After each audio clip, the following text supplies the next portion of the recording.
تتوالى الضربات القضائية والانتكاسات السياسية التي يتلقاها داعمو جبهة البوليساريو والجزائر بالخارج. فبعد صفعة القضاء البريطاني جاء قرار المحكمة الفرنسية لينهي محاولة جديدة للتشويش على التجارة بين أوروبا والمغرب. الحكم رد بقوة على محاولات النقابة للتأثير على اتفاق الزراعة بين المغرب والاتحاد الأوروبي عبر السعي إلى إدانة شركة فرنسية تستورد الخضروات والفواكه المغربية من الأقاليم الجنوبية. وبحسب المعطيات فإن أولى محاولات التشويش التي قامت بها النقابة الداعمة للبوليساريو تعود لسنة 2014 عندما رفعت دعوى قضائية ضد الشركة الفرنسية داعية إلى حظر تسويق المنتجات المغربية بالأراضي الفرنسية مع دفع غرامات تعويضية، وهو ما رفضه حكم المحكمة أمس.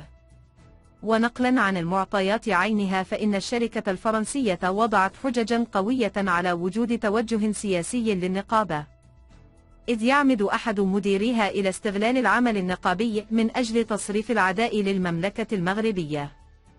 وجاء قرار المحكمة بعد النظر في الحجج التي قدمتها الشركة الفرنسية التي تظهر بوضوح توجه النقابة نحو الأجندات السياسية أكثر منها نحو العمل النقابي، سعيا منها إلى الترويج لادعاءات جبهة البوليساريو حول اتفاق الفلاحة بين بروكسل والرباط. وبهذا يكون القضاء الفرنسي جنب نفسه الوقوع في فخ النقابة سالفة الذكر التي تنشر مغالطات تسعى إلى عرقلة التعاون الاقتصادي بين المغرب والاتحاد الأوروبي خدمة لجبهة البوليساريو والجزائر، وهو الأمر ذاته الذي يحدث مع اتفاقية الصيد البحري التي تهدد الادعاءات التي أطلقتها الجبهة وأذرعها بأوروبا بسببها حياة مئات العائلات الإسبانية.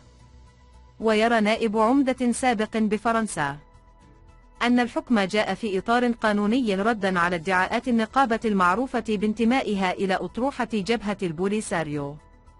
وأضاف في تصريح أن ادعاءات النقابة كانت موجهة رغم وجود اتفاق رسمي بين الاتحاد الأوروبي والمغرب يضم الأقاليم الجنوبية إلى قائمة المناطق التي تعرف عملية التصدير الزراعي.